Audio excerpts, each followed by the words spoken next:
Hello friends, कैसे हैं आप लोग? आई होप बहुत अच्छे होंगे। और मैं एडवोकेट रेखा सिन्हा आप सभी का वेलकम करती हूँ अपने यूट्यूब चैनल पे। देखिए, आज का जो वीडियो है वो है कि एपीओ मेंस की प्रिपरेशन कैसे करें। तो देखिए, एपीओ मेंस की प्रिपरेशन के लिए जिस भी स्टेट का आप एपीओ मेंस देने जा रहे हैं या प्रिपरेशन कर रहे हैं, आप उसका सिलेबस नोट डाउन कर लें। सिलेबस नोट डाउन करने के बाद उस सिलेबस में जो भी सब्जेक्ट आपको बता रखे हैं उस सब्जेक्ट की आप बुक को फॉलो करें। बुक लें, ठीक है। राइटर जो आपको ठीक लगे, जो राइटर मैंने आपको इस वीडियो में पहले भी एक इस पे वीडियो बना रखी है, आप वहाँ देख लें, या फिर जिसने भी आपको जो भी राइटर सजेस्ट कर रखा है आप वो राइटर की बुक ले लें। उसके बाद आप उसमें टॉपिक वाइज आप उसको पढ़ें, ठीक है। अब इसके साथ आपको जो दूसरी चीज़ लेनी है वो लेनी है उसी स्टेट से रिलेटेड अनसॉल्व या सॉल्व क्वेश्चन पेपर। अगर आप सॉल्व क्वेश्चन पेपर ले लेंगे तो ज़्यादा अच्छा है, आपको आंसर लिखने का फॉर्म भी पता चल जाएगा। तो 15 साल के कम से कम आप सॉल्व क्वेश्चन पेपर लें और किताबें लें, ठीक है। उससे आप उसको प्रिपेयर करें। तो देखिए, जब भी आप किसी टॉपिक को प्रिपेयर करें तो आपको पता होगा कि हर टॉपिक में एक चीज़ दे रखी होती है। सबसे पहले सेक्शन बता रखा होता है, उसी सेक्शन के अंदर उसकी परिभाषा या उसके तत्व दे रखे होते हैं। उसके बाद उसमें अगर इलिट्रेशन है तो इलिट्रेशन दे रखी होती है, एक्सप्लेशन है तो एक्सप्लेशन बता रखा होता है, अगर प्रोवाइडेड है तो प्रोवाइडेड बता रखा होता है। तो जब आप इसका आंसर लिखेंगे तो आपके आंसर में ये सब होना चाहिए, ठीक है। जब भी आप एपीओ मेंस के आंसर को लिखेंगे तो ये आपका सारा उसके अंदर होना चाहिए। और अगर उस सेक्शन से रिलेटेड कोई भी केस है तो आपको वो केस भी उसमें आपको मेंशन करना पड़ेगा। तो ये तो हुआ आपका एपीओ मेंस का प्रिपरेशन का तरीका।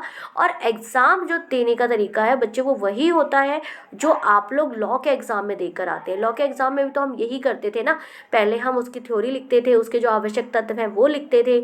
अगर उसमें कोई एक्सप्लेशन दे रखा है तो एक्सप्लेशन को डालते थे, इलिट्रेशन दे रखा है तो इलिट्रेशन डालते थे। प्रोवाइडेड देखिए वो होता है कि वो चीज़ कब नहीं होती है, ठीक है।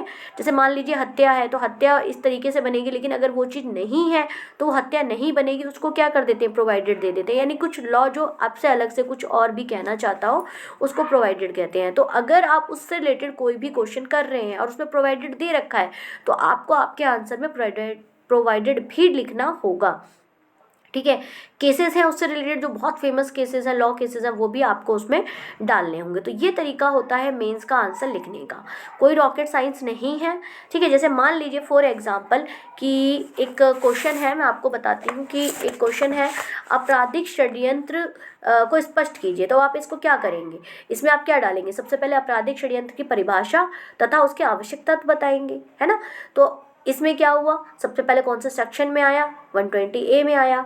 आपराधिक षड्यंत्र की जो परिभाषा है वो आपको ऑलरेडी पता है, आप 120A को जो पढ़ेंगे, जो जो उसमें चीज़ें दे रखी हैं वही तो उसकी परिभाषा है, वही उसके तत्व हैं, वो आप लिख देंगे, ठीक है।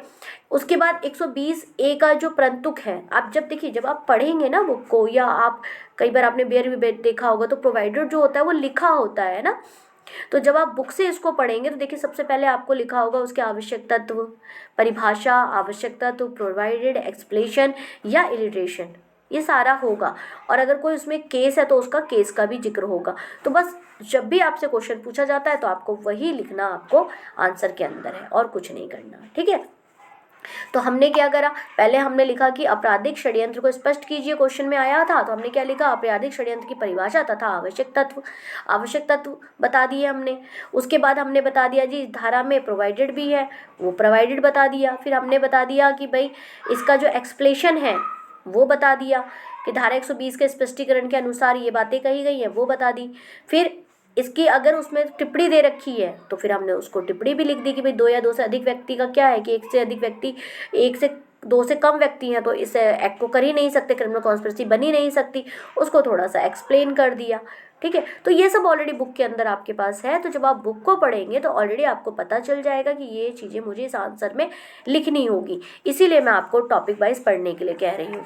देखिए, अगर आप शायद कोई भी अगर आपको कन्फ्यूज़न होता है तो प्लीज़ आप मुझे कमेंट्स बॉक्स में लिख के भेज सकते हैं। और अगर आपको मेरा चैनल पसंद आता तो प्लीज़ चैनल को लाइक करें, सब्सक्राइब करें। Thank you, good bye.